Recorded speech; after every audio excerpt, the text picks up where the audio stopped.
What's going on, guys? This is going to be a long formatted video. I'm going to be breaking down one of my favorite film franchises of all time, the Harry Potter franchise. And what better way to start than from the beginning? So let's dive right into the Sorcerer's Stone.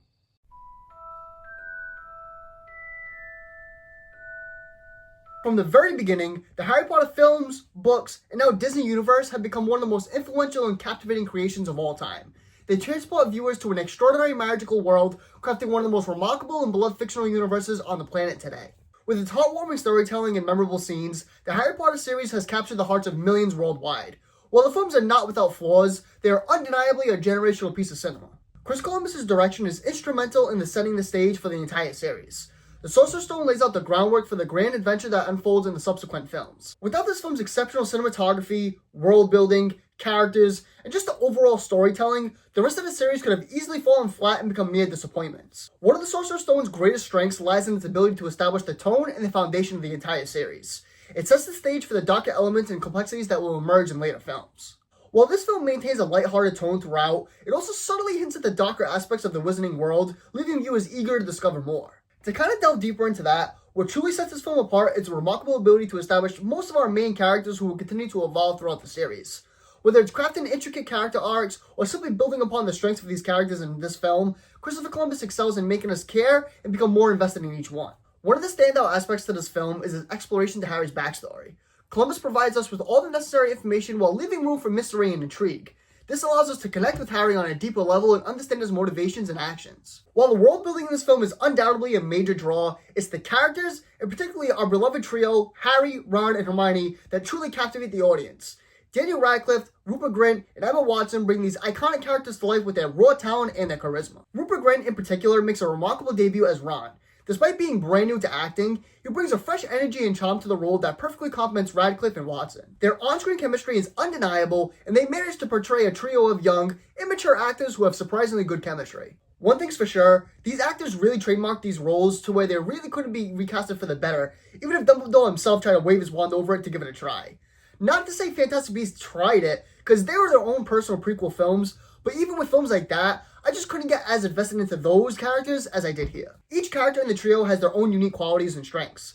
Harry embodies the innocent yet dark aura, Hermione represents intelligence and nobility while balancing out both boys, and Ron provides the comedic relief with his loyalty and charisma with great body language and his facial expressions. Their interactions are well crafted, and they complement each other perfectly, where nobody outshine one another, making the film to be at its best when they're all in frame. Now, while it's easy to categorize them as a cliched group with the cool kid, the brains, and the dumb yet funny archetypes, each character has their own distinct selling point and investable qualities. They balance each other out, creating a dynamic and engaging trio that keeps the audience invested throughout the entire film. Now, speaking of cliche characters, you could also categorize Draco Malfoy as a predictable sub-villain, but he also possesses a unique charm to his character. Unlike the typical mustache-twirling villains, his connection to Harry and his backstory was well established, immediately creating a notable rivalry that paid off effectively.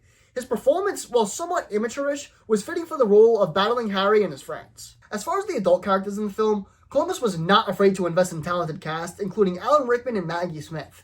While it's easy to assume that all actors perform well, their performances only improved with each subsequent film, making them more investable. Just like the children, each adult character had their own distinct personalities and traits that made them relatable and engaging.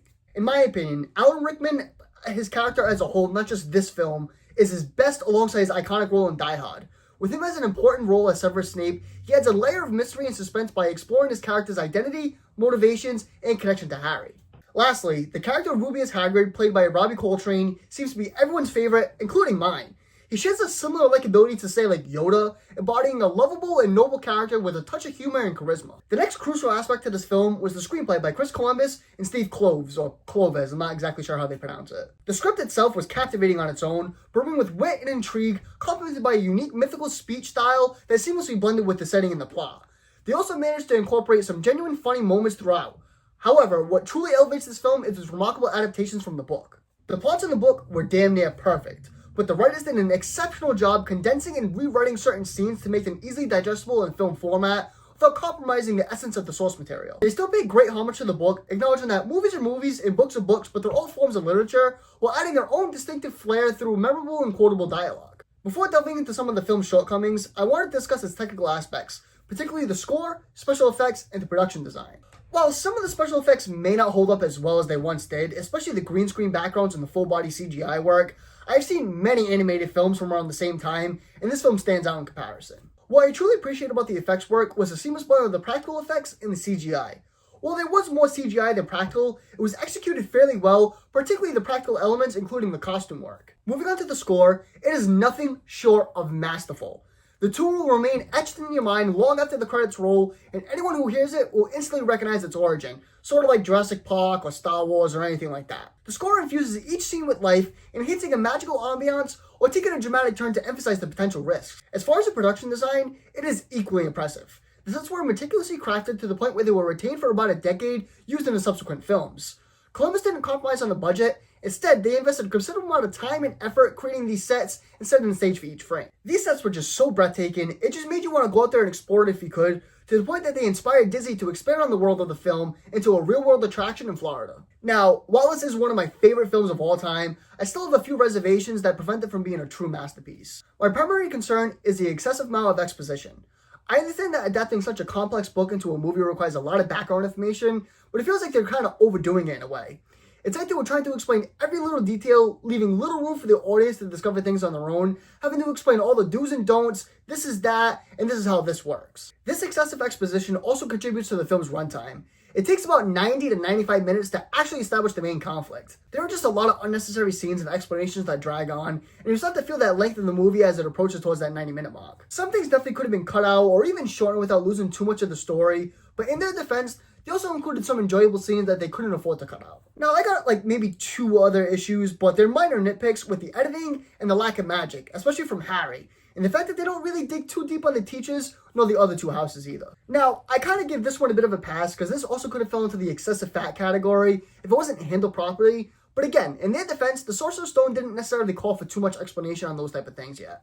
The editing does feel a bit choppy at times, but I do give them a bit of a pass because these actors were very raw, so they shot a lot of these scenes with 3 or 4 cameras, but with that aside, some scenes feel a bit rushed or out of place. Additionally, the magic scheme doesn't feel as magical as it should have been, especially from Harry. It feels like it's just a convenient plot device rather than a genuine part of the film. Overall, Harry Potter and the Sorcerer's Stone is a great start to the franchise to come. It is easily one of my favorite movies of all time. Like, I got the poster up on the ceiling, as you can tell I kind of ran out of room. I had the pops over there behind my TV. I went out and got some gummy bears to enjoy myself. So, like I said, one of my favorites. What the Chamber of Secrets excels at is building upon the strengths of the first film, enhancing its elements, and learning from its past mistakes. For instance, it introduces the conflicts earlier, reduces exposition, improves special effects, and adds more magic, and allows the characters to develop more fully. One notable aspect is the film's mystery, which feels more like a standalone story that sets up future installments, rather than solely serving as a setup film. It also has its own distinct plot. As mentioned earlier, the film eases up on its exposition since much of it was covered in the first movie. Consequently, though, the film can breathe more freely, incorporating darker elements in the darker lore that series eventually acquires. While it still remains one of the lighter tone films of the universe, it doesn't shy away from introducing dark themes such as people being charmed and subtle horror elements. To back onto that, one of the best aspects of this film, in addition to the mystery, is the increased risk-taking. There's a great sense of danger coupled with high-tension scenes where no character feels truly safe. Several examples demonstrate this, even for the beloved characters. Although The Chamber of Secrets is about 10 minutes longer than the first film, the pacing doesn't suffer as much because the exposition is more concise, with fewer unnecessary details where events feel more warranted. Another crucial aspect addressed in this film is the magic. This is a wizarding film after all, and the first film didn't really capitalize on its potential in my opinion. This film took that and elevated up a few notches, making it much more enjoyable. You certainly get your money's worth, and it's well balanced with the characters still being new to the magic world. However, the film did have some moments that dragged on, making the runtime feel a bit long. To combat this, they incorporated many really cool scenes such as the ending fight sequence, the magic battle between Harry and Draco, and the spider scene that still sends chills down my spine every single time I watch it, even at 26 years of age. As for the characters, you begin to sense that, particularly with the children, they are coming into their own and handling these pieces of dialogue with a sense of comfortability. While there are still moments where you can sense their inexperience, considering that this film was only made a year after the first one, you can't help but give them the credit. I think that you could argue that some main characters do feel sidelined and isolated in this film, but even so, those select few characters still have time to shine and play a significant role in the story's success, all while maintaining that great team feel. I also commend them for reducing the certain character screen time, which helped balance the narrative and flesh out the more important characters. While we're on the subject of characters, Daniel Radcliffe's portrayal as Harry undergoes significant character development and delivers memorable moments. This one provides a deeper look into his background and the darkness that lies beneath his character, showcasing his struggles to cope with it. Columbus effectively creates intriguing questions about his character, such as whether he does belong in Gryffindor, why he possesses this power, and how he manages it. Rupert Grint also gets ample screen time, further emphasizing his loyal best friend title. He has numerous opportunities to showcase his comedic side, while also demonstrating his intelligence as well, helping solve these mysteries.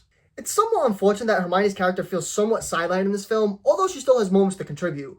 However, this does help develop Ron and Harry's relationship. Tom Felton returns as Draco, although his role in the conflicts is limited. Despite this, they managed to portray him even more as an antagonist, connecting him even more with Harry, especially with the addition of Jason Isaacs as Lucius Malfoy, his father. Isaacs, a prominent character, significantly contributes to the conflict, setting the stage for future films. Alongside Harry's character development, this film also excels in characterizing Lord Voldemort tenfold compared to the first movie. A substantial portion of the runtime delves into his backstory, revealing his true nature and his influence over the main conflicts in the past two films and beyond. Richard Harris delivers a memorable performance as Albus Dumbledore, marking his final portrayal as the character. Rest in peace, bro. Harris steals every scene that he graces, giving more depth and character development this time around. His portrayal as the noble and wise Dumbledore is truly captivating. Steve Kloves' script shows signs of progress, reflecting his growing confidence in crafting coherent conflicts and well-developed characters. What I particularly appreciate is the well-timed humor in the script. This film boasts a wealthier comedic arsenal compared to the previous one, and it pays off tremendously. Can we panic now? The humor maintains a consistent, enjoyable tone along with the darker themes. While there are a few moments that don't quite land as well, I was generally surprised by the amount of laughs that I had during this film considering its dark tone. What I also found rather impressive was the visual effects because they take a notable improvement over the previous film. Made only a year later and on a smaller budget, this film demands a more special and practical effects due to the increased emphasis on the magic. The team seems to have addressed the issues from the previous film, paying meticulous attention to the detail and delivering impressive results. For a 2000s film, the CGI is surprisingly decent. Although this film undoubtedly enhanced certain aspects, there are new challenges that emerged and persistently hinder its progress, maintaining its level of quality compared to the first installment. My primary concern persists from the previous film, and it manifests in this one as well. It feels excessively like a setup film for the universe's eventual development. While it effectively establishes this distinct narrative, the familiarity in this previous films diminishes their impact except for the nostalgic value. Another issue arises from the disregard for establishing rules. As mentioned in my previous review, the first film laid the foundation for the future installments. While this film doesn't blatantly disregard these rules, there are evident violations. Furthermore, the character's plot armor feels a bit excessive in this one, especially considering the increased risks involved. I grant some leeway for this, but it occasionally became challenging to overlook when the characters were shielded from certain challenges. A minor issue concerns the script. While it boasts high moments, it occasionally resorts to overly explicit descriptions, overshadowing the visual elements. It'll show you something, then explain what just happened in the next frame. Lastly, as we probably all know him by now, Kenneth Branagh, the director of Thor, Gilroy Lockhart stands out as one of the weakest in the film and arguably across the entire series. He fails to contribute significantly to the narrative, coming across as a meme and comedic relief attempt that doesn't really resonate with me. Overall, because Chamber of Secrets was able to improve on many noticeable aspects, I think this film is just a touch better than the first, but they're both on the same playing field when it comes to the overall series.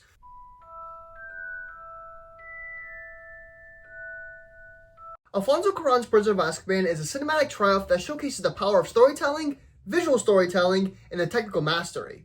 The film's enduring popularity and critical acclaim are a testament to its exceptional quality and its ability to captivate the audiences of all ages. Alfonso Cuarón's Prisoner of Azkaban is a cinematic masterpiece that not only successfully launches the film, but also allowed it to stand on its own merits. The film's strength lies in its exceptional storytelling, captivating visuals, and clever use of camera work and the color palette.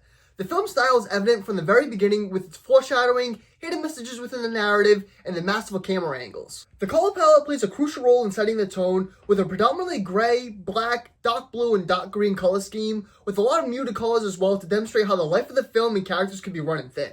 This could also be illustrated through some of the weather, where in the first two films, the weather was usually either sunny or partly cloudy. However, in this film, it was either heavy rain, heavy snow, or extremely dense overcast, effectively capturing that somber and gloomy tone. The film's tone is certainly the polar opposite of the last two, being much, much darker. Alongside the character arcs and the witty script, the film's tone is a stark contrast. Cuarón's use of wide-angle shots elevates the film's scale, while handheld shots, long takes, and emotional close-ups that immerse the audience with deep infatuation. These shots not only capture the main events, but allow viewers to take in the background details which can further enhance the film's emotional impact and provide additional context. The constant movement of the camera throughout the film sets the tone for the progress and never feels that it's meandering. Each layer of the story is gradually revealed, keeping the audience engaged and eager to discover more.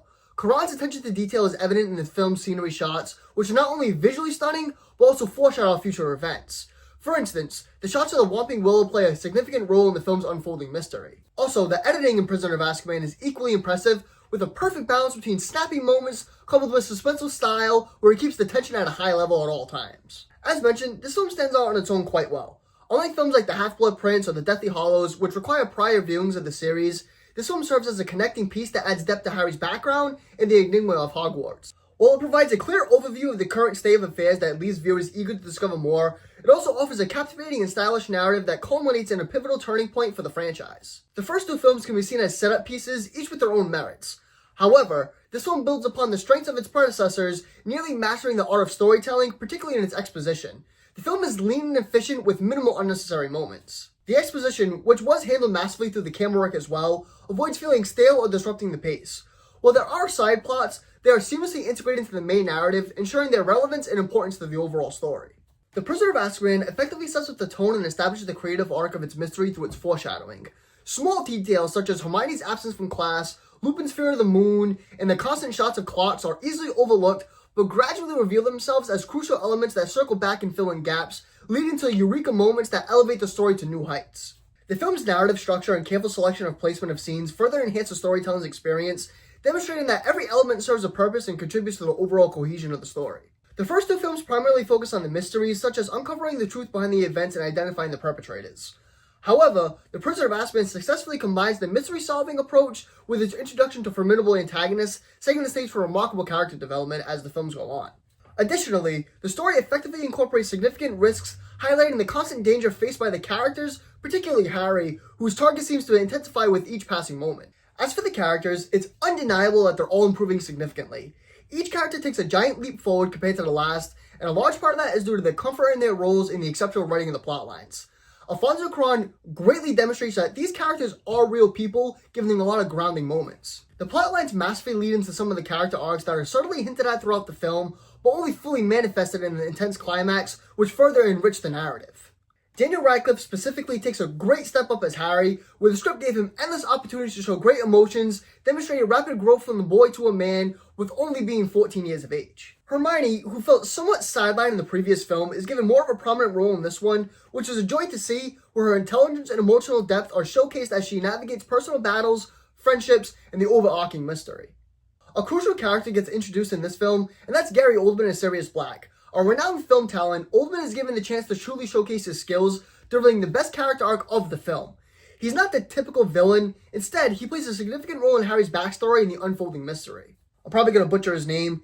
David Thewlis, Remus Lupin. This guy right here. He's the most formidable Defense Against the Dark Arts teacher, not just because of his acting prowess, but also due to the strong connection he establishes with Harry, complemented by his remarkable character arc. Gilroy Lockhart had a decent amount of screen time, but unfortunately, he didn't really make the most of it for my money. Lupin, on the other hand, truly shines in his role, resonating deeply with Harry and playing a significant part in his story.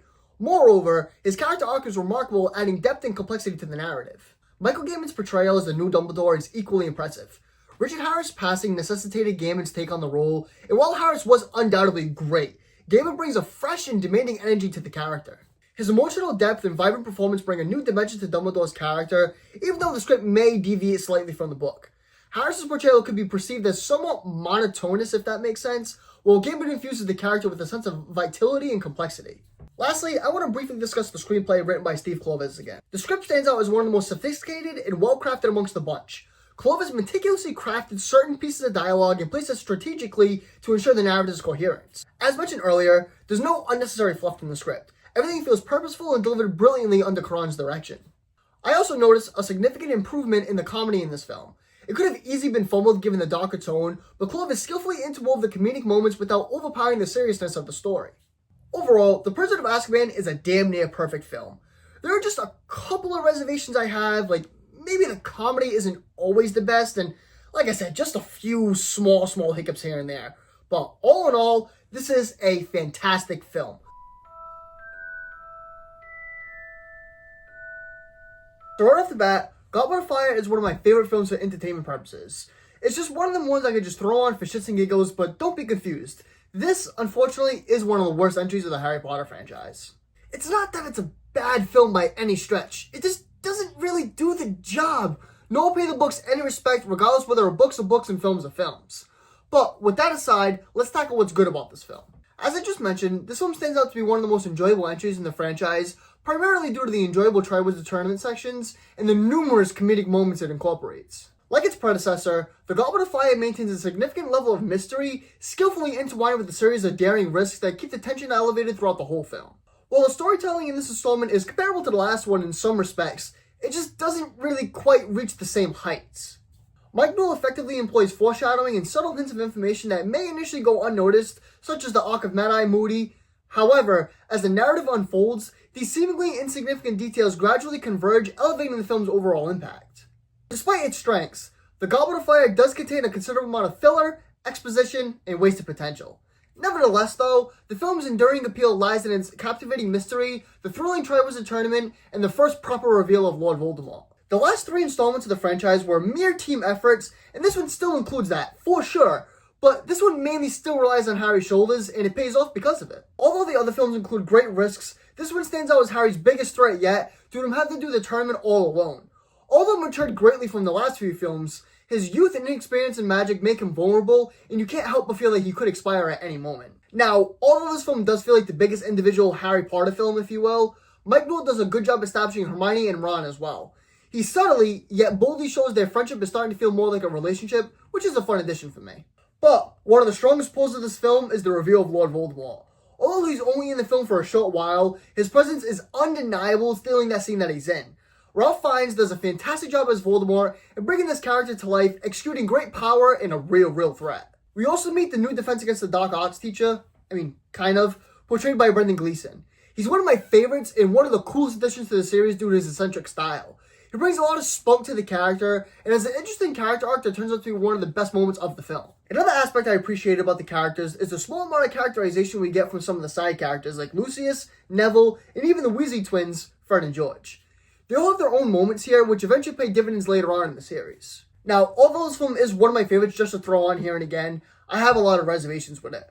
First, let's talk about Mike Newell. Put short, although he had some decent ideas to condense the book and make it the best in film format, along with some pretty cool shots, it almost felt like he was going against the grain. It seemed like he was trying to stand out for an individual achievement rather than working with the other directors. Alfonso Cuarón was actually on set for this, and he was like, alright, if you don't want to watch my whole movie, that's fine, but I just at least watch a portion of it so you can get a good concept of the tone we're after. And he didn't even do that. This does not pay off because he didn't take the necessary steps or research to get the best out of this film or pay homage to the source material. Another issue is the message of the film. It's not that they conveyed the wrong messages, but it almost felt like they went backwards with the tones. Prisoner of Azkaban was getting more mature and moving away from the kid-friendly style, becoming more mature and more for the adults or growing teens. However, this film like it was trying to appeal to the kids at times with its lighter tones and messages about friendship and everyday struggles. Which again, it's fine, it just kind of counteracts where the film was going. The pacing is also a problem in this film. From the start, it seemed like it was kind of treading in a weird direction, then it sort of got itself back on track, only to have the entire second act feel like excessive fat, along with an inconclusive ending. This makes the extended runtime feel very dull. I can appreciate that some moments were fun and attempted to build character moments, but there were other ways of going about it to boost these characters in a cohesive manner. To add on to this, there are just too many subplots being thrown around here. I'm sure some moments needed to be included to respect the book, but how they manufactured Ron and Harry's beef felt very unnecessary, along with Harry's love interest and Hagrid's love interest. It almost seemed like they were just trying to give Ron something to do, but making Ron feel jealous of Harry when he's supposed to be a loyal best friend just seems very uncharacteristic, and overall just a weird straw that would break the camel's back. My final concern is the lack of explanation for significant plot points. Were they truly essential? Maybe not, but they failed to provide insight on the origins of the other 2 schools and the reasons why they intended that school instead of Hogwarts. Consequently, I generally didn't care about their fate, whether they lived or expired. To add on to this, Cedric Diggory is somewhat of an intriguing character, I guess, but he also is quite underdeveloped and unappealing, which diminishes the impact of his fate. The only reason his fate was somewhat compelling is due to the way the surrounding actors portrayed it. Overall, it may seem like I didn't like this movie, and I kind of put it out there like it isn't a good movie, but truth be told, there's still a lot of good bits about it. Is it the strongest film? Definitely not. It's probably the weakest right there with Half-Blood Prince. But does it serve the purpose of it entertaining and continuing the franchise? Yes.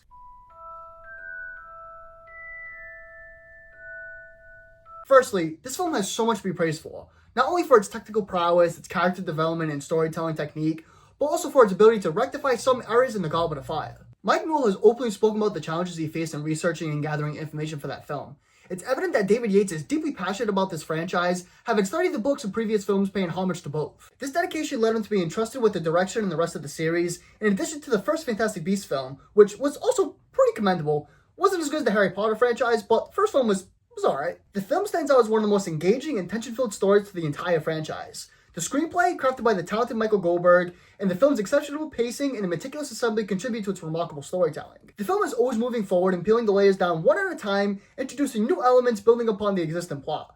The cohesion and competence make it truly compelling and a well-crafted tale. While other films in the series, except for Prisoner of Azkaban, were burdened by excessive filler and exposition, Order of the Phoenix manages to balance its narrative through clever exposition integrated through newsletters and mini montages, ensuring that the information is delivered swiftly and efficiently, minimizing unnecessary time wasting. Now, despite the limited time for filler or downtime, director David Yates managed to create numerous memorable moments and scenes through the characters and their evolving storylines. The climax of the film is a short yet groundbreaking moment packed with action and leaving ample room for future development. Moreover, it serves as a powerful demonstration of the magic that fans have been eagerly anticipating.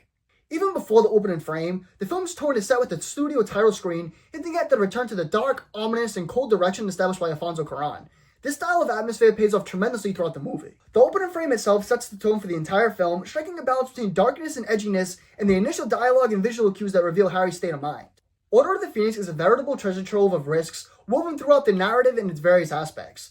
The drama within Hogwarts and the students there, the introduction to the new defense against the dark arts teacher, which I'll delve into later, the political intrigue within the mystery of magic, and of course, the looming presence of Voldemort all contribute to the film's complexity and depth. Now, this film had an equal contribution from the story and the characters driving it, but a significant portion of its success can be attributed to the characters and the development. What Yates achieved that no one else really did to this extent was strike a perfect balance amongst all the characters, giving each one depth and complexity by exploring their emotions and motivations, making them relatable to the audience. He assigned each character a crucial role within the plot, in addition to providing them with a compelling arc. In my opinion, this is one of the most exemplary instances, excluding the Deathly Hallows Part 2, of team effort, even though Harry initially tried to exclude them. More on that later again. This allowed for numerous memorable character moments and showcased the true power they possess, particularly as a unit. With that said, this truly seems to be Harry Potter's breakthrough film, where he delivers exceptional acting and is given remarkable character development. He achieved a remarkable balance between his internal struggles, his push to keep his friends safe, the battle against the Ministry of Magic, and the central mystery. Each of these subplots was meticulously developed, revealing how Harry confronted and overcame these demons. Now, returning to the positive aspect of balancing, Yates did an incredible job of including all the best characters from the previous films, such as Mad-Eye Moody, Remus Lupin, and Sirius Black. Sirius Black takes a significant leap forward in this film, not only in his camera presence, but also in his character development, the bond he shares with Harry, and his fate at the end. Some of the most captivating moments of the film occur when he's in frame, especially when he's with Harry, showcasing the profound emotions they share. However, when it comes to the character who truly steals the show, it is undoubtedly Imelda Staunton as Dolores Umbridge. I probably pronounced the name wrong, so forgive me. People often cite Thanos or the Joker as the most formidable villains ever created, but Dolores Jane Umbridge undoubtedly surpasses them. She is an absolute bitch, and there's no other way of describing that. But in the same breath, she's also incredibly captivating. She's a demanding presence on screen, which is quite frequent. Her body language, her voice, her annoying giggle, her hideous pink suit, and the choices of words all contribute to creating this dreadful character. However, she has all the makings of being a fantastic antagonist. One idea that I thought of, and maybe I'm just drawing at straws here, everybody in these films wear black, besides like Dumbledore really. But she wears this atrocious pink getup, where I think it's a symbol to mask the actual darkness that's at large, and that she brings as well. What do you think? Pretty good, right? As for the other characters, Dumbledore is a breath of fresh air. The way they portray him and the actor's performance are significantly better this time compared to the last one. Don't get me wrong, I know his portrayal in the last one wasn't book accurate per se, but I can appreciate the energy he brought to the character. But in this film, he tones it way down, embodying the true essence of Dumbledore: wisdom, humility, and immense power. Severus Snape also receives much needed character development, especially with his prominent role in this upcoming film. Throughout the previous 4 films, he can be easily perceived as a villain. However, this film reveals that he genuinely cares about the students, hinting at pieces of his backstory that are groundbreaking and leave us eager to see the character's future. Lastly, Neville also undergoes surprising character development and has good character moments. Like Snape, we get a glimpse to his backstory and the darkness he possesses, suggesting a connection between him and Harry. I genuinely appreciated the direction they took with Neville's character. They finally made a more significant and more investable character, which was crucial for his journey throughout the last 4 films. His character truly turned the corner in the second act and beyond. Another highlight to this film was the exceptional writing by Michael Goldberg. He had big shoes to fill, succeeding Steve Kloves, or Cloves again, whichever way you want to pronounce it, and he absolutely delivered. Some could argue that this is the best written film of the franchise. Goldenberg effectively condensed the housebrick of a book into a film format, seamlessly incorporating his own ideas while eliminating unnecessary elements. He did an outstanding job developing all these characters as mentioned earlier. While I would love to ignore Umbridge's presence, I would argue that the best pieces of dialogue was given to her, not just Harry. A significant portion of this was due to her exceptional performance, but she steals every scene that she's in. Goldenberg also skillfully weaves in comedic moments and challenging situations, which The Prisoner of Azkaban kind of struggled with doing at times. While I found The Prisoner of Azkaban just to be a little bit funnier, Order of the Phoenix enhanced these comedic elements and then utilized them a bit better. My last positive aspect is the world building and technical aspects of the film. David Yates' world building is remarkable with diverse locations and the incorporation of magic, such as the Room Requirement, the Forbidden Forest, the Ministry of Magic, the headquarters of the Order of the Phoenix, and of course, Hogwarts. The production design is simply stellar. Regarding the technical aspects, the cinematography is fantastic. The film seamlessly blends the tones from the previous films, incorporating lighter scenes in the castle and darker, more chilling tones in other locations. The color grading is truly masterful. The editing, handled by Mark Day, adds a unique flair to the style of editing. He seamlessly transitions between scenes while blending in tones perfectly. While this film isn't flawless, I don't think I have really any concrete issues, but just a handful of nitpicks here and there. Firstly, there are some inconsistencies in the magic system. For instance, Harry gets into trouble in the opening scene for an action, but the school later on does the same exact thing right in front of the same people without any consequences. Additionally, there's an intriguing moment once they get to Hogwarts that only Harry and Luna experience, but later on in the film, all the students share the same experience and it simply diminishes the significance of the action. Secondly, there are some instances where the writing feels unnecessary at times. While I appreciate additional explanations to enhance understanding, it's frustrating when the film shows you one thing for you to grasp on your own and then explains it in the next frame. My last issue is with Harry's love interest. It's still quite unappealing and underdeveloped. I wish they simply cut it out, as it doesn't really contribute significantly to the plot, especially later on in the series. It basically just evaporates. Overall, I think The Order of the Phoenix may just be a bit underrated. I believe this is definitely a top 3 film of the franchise, and maybe even top 2 depending on the day.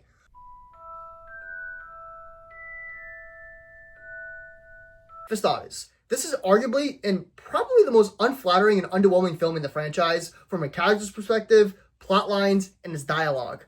However though, it's worth noting that it still has some pretty decent dramatic moments and important details that will be crucial in the next 2 films. The first act of the film serves as a decent setup to what seemed to be the start of another great David Yates addition to the series.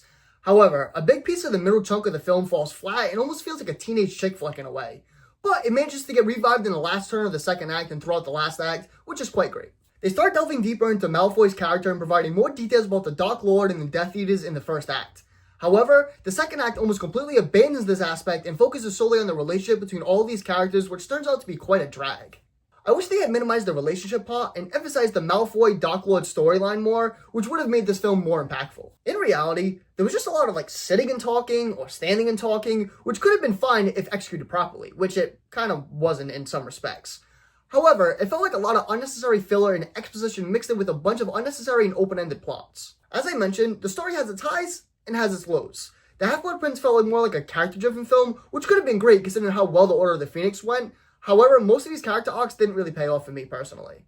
I noticed that David Yates struggled more this time around to try to balance all of these characters, which was surprising given his success in the last film. At times, it felt less like a Harry Potter-centric film, which allowed them to explore Draco, Lord Voldemort, the Death Eaters, and most importantly, Severus Snape. Snape plays a significant role in this film and to carry on to the next 2 films as well, delivering some of the movie's best moments and dialogue, so it wasn't a complete waste of time. They subtly hinted at his backstory and gave him an intriguing character arc. They also incorporated many heartwarming moments between Harry and Dumbledore, which contributed to the film's success. Their connection was the most prominent it has been, making it delightful to witness as we could see how much they respected each other in previous films. However, where this film falters is in its love interest. They spent a significant portion of the film trying to establish these connections, but it didn't feel earned or developed enough for us to care about them, if I'm honest. It was as if Cupid himself was flying around Hogwarts, shooting arrows, trying to create these romantic entanglements between Harry and Ginny, Ron and Hermione, Ron and Lavender, or as Hermione calls her, the Daft Dimbo, and also Dean and Ginny. I mean, I suppose you could argue that Harry and Ginny's love interest was hinted at in previous films, but it wasn't particularly evident, so when they finally explored it in this movie, it feels like it emerged unexpectedly. Their relationship was portrayed in an unusual and awkward manner. In my opinion, these relationships overshadow the important plot points the film could have revealed and developed, making it feel like a teenage drama film at times. I appreciate the attempt to set more of a mature tone, but to me, it came across as immature, inconsistent, and unnecessary in some parts. As for the script, unfortunately, nothing really popped off the page. The best moments were with Harry and Dumbledore, where the story felt grounded and realistic. However, outside of those scenes, nothing particularly memorable emerged. Yates attempted to incorporate more comedy into this film, where sometimes it was successful, but a significant portion felt like it was forced and out of place. This film was intended to be dark and suspenseful, and it could have been a powerful experience. However, Yates' decision to include comedic elements in key moments disrupted the tension and undermined the overall impact. On a positive note, one aspect of the film that has been continuously improving is the cinematography and the color palette. The color grading in this movie is exceptional, with a rich blend of different shades of greens, yellows, and particularly black and grays. There were certain scenes that were captured in almost entirely green tones, kind of flashing back to like the Chamber of Secrets when they were doing flashbacks to Tom Riddle's story, while the short duel between Harry and Draco was shot in a black and white style. I thought it looked pretty cool and it had a lot of personality to it. David Yates continues to demonstrate his mastery of direction and camera work, skillfully crafting suspenseful shots and seamlessly editing them together. He also excels in capturing breathtaking scenic shots, seamlessly integrating a new horror style with effective sound mixing. As far as the CGI goes, while it's not necessarily bad, I feel like it didn't really significantly advance either. It almost reached a plateau, but in fairness, it still looks impressive for its time. Overall, I don't hate this film, although it may seem like it. I think it has some very important moments in it. It moves at a decent pace and has a great ending, leaving you curious and eager to watch the Deathly Hallow films. When it comes to the story, it can be a bit of a slow burn during that elongated middle chunk, but the first and last acts truly make up for it. From the very beginning, it establishes that it's going to continue its dark tone, coupled with a lot more risks. Just within the first 20 minutes, there's already a near to equal amount of deaths compared to the entire series. This film can be easily seen as an anxiety-driven mystery adventure tale, where tension is shown into every single scene, even during the conversations. The film constantly instills a sense of danger, keeping you on the edge of your seat at all times. Before I delve into the negatives of the story, let me highlight one of the biggest positives of this film, and even the last two. Unlike many film franchises, the Harry Potter series maintains consistency and intrigue all throughout. While some films are better than others, the franchise remains fresh and exciting. However though, this consistency comes with a few drawbacks. As mentioned earlier, the film takes a slow burn approach, and once the second act hits, it encounters pacing issues and what seemed like unnecessary filler. There was a lot of, here's this bit of information, so go here. Here's another piece of information, so do this now. The plot points feel disconnected, as if the movie was structured in a bullet point format, lacking a smooth flow between scenes. As for the characters, since the first film, this one felt more like a movie crafted specifically for our trio of leads, and it largely succeeds because of that. Not that the supporting characters aren't great. Characters like Neville and Draco add a valuable element to the story. However, it was refreshing to primarily focus on these three characters interacting and trying to unravel the conflicts. It's practically inevitable to say at this point, but in this film, Radcliffe, Watson, and Grint truly showcase their remarkable acting skills. Since Prisoner of Azkaban, their performances have improved significantly, especially in terms of their chemistry. By this film, they feel like a seasoned actors delivering powerful and dramatic performances. There are moments where their interactions stall out a bit, but the conflict between the three leads is just enough to refresh the narrative and maintain the tension that's already present. However, this leads me into my critique of the characters, their conflicts. There's certainly a logical reason behind all of them, so they don't just appear out of nowhere. But in the same token, a part of Ron's character arc felt unnecessary and was quickly resolved, making it feel almost pointless after the fact. Now, moving on to the script, I found it to be significantly stronger and sharper compared to The Half-Blood Prince. There are some truly excellent pieces of banter between our three leads, creating powerful and dramatic moments. The film still attempted to incorporate some comedy, but I believe it was better balanced this time around. Firstly, there was less of it, and whenever there was a moment of lightheartedness, a character would swiftly bring back the darker tone. Lastly, I must mention the cinematography as always. Like the characters, the camera work improves with each film. The shot selections and color palette are more refined, creating a sense of emptiness and enhancing the overall tone. As far as I can remember, I think this is the first film to primarily be set outside of Hogwarts, and it pays off by expanding the scope of the world. We get to explore new places that we haven't seen much of before, because we've already seen a lot of the same places in the last few films. At the end of the day, this film does feel like a big setup film for part 2, where it has a lot of exposition and a lot of slow moments, but because of the film's great first and last act, it keeps the film's head above water. So right off the bat, I, and likely many others, could easily watch another 8 of these films if they had decided to continue. However, all good things must come to an end. Simply put, this film is an adrenaline-pumping roller coaster ride where part 1 walked so this film could run. From the meticulously crafted scene placement to the new and improved special effects, and most importantly, as a fitting conclusion to an extraordinary saga, this film is expertly handled. Now, it doesn't just start with the characters at war, which was a wise decision to avoid becoming stale or oversaturated. Instead, they use subtle, slower exposition and refresher scenes to set the tone, ensuring that the epic battle feels earned and justified. This also gives part 1 a meaningful purpose and it ends on a satisfying note. Throughout the film, there are brief moments of exposition, but unlike the previous installments, all of it feels completely necessary. It skillfully ties up loose ends and delivers some incredible character arcs and defining moments for a diverse cast of characters. The Deathly Hallows Part 2 not only feels like one of the best war movies you can ever watch, but also ranks as one of the most thrilling scavenger hunts you'll ever see on screen. There are countless fantastic sequences involving all the characters, not just our main trio. Like the previous film, but enhanced significantly in this one, there are numerous risks at play. Harry's safety is no longer guaranteed, and anyone on Hogwarts grounds is also in danger. This leads to high-tension scenes that permeate the entire film. After nearly 18 hours and 7 movies later, we finally get to witness the long-awaited big bad battle scene, and it absolutely pays off.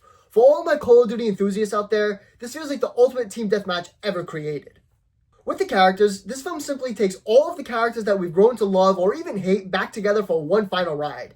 It's been an honor and pleasure to witness their growth and maturity over the 10 years of the saga. Yates fully committed to these character moments, allowing them to showcase their true potential and strengths, both individually and as a unit. Like in some other films in the series, all of these characters are well balanced and have at least one moment to shine and contribute to the magnificent outcome, which is truly beautiful. Without a formidable villain, great heroic moments wouldn't be possible, and that's precisely what Lord Voldemort embodies. He undoubtedly ranks among the top 5 movie antagonists of all time. After teasing us with a glimpse of him throughout the series, we finally get to see him in action, and now we fully understand the full picture as to why everyone is terrified of him. He is every bit as threatening as we imagined. One of the key elements that elevates this film to the highest potential is the way they develop Severus Snape's character. His character arc and fate serve as the foundation to the entire franchise, beautifully fleshing out all of these questions we've had and completely transforming our perception of him since the beginning of the series. Another significant aspect to the movie's success is its technical prowess. The cinematography, the color palette, and the special effects have consistently improved with each film, and The Deathly Hallows Part 2 takes these enhancements to new heights. The camera work is breathtakingly captured, complemented by Mark Day's seamless editing style that skillfully weaves together all these scenes. At this point, they've mastered the art of enhancing the dark and almost horrific tone they saw, using a consistent dark color palette that does an incredible job creating that atmosphere. The special effects are exceptional, with some, like the fire, appearing so realistic that it's almost unbelievable.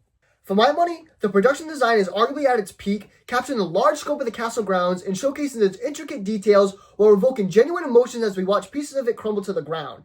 We watched this school right from the start, so seeing it fall piece by piece, it's quite sad. Outside of the first film, I haven't mentioned the score again, but it's truly remarkable in this installment. It spans a wide range of emotions, from the high-intensity tone during the tense scenes to the courageous battle theme that perfectly complements every emotion conveyed. I particularly appreciated how they reinterpreted John Williams' original score, integrating it into an early and late stages of the film to set the mood and conclude it effectively. Overall, The Deathly Hallows Part 2 is a masterful achievement. If you want to know how to wrap up a series, this is a model film for doing so. And there you have it. I always get a little emotional and choked up after finishing the franchise because it just holds such a big spot in my heart. But at the end of the day, let me know what you think about the Harry Potter franchise in the comments below. Thanks for watching.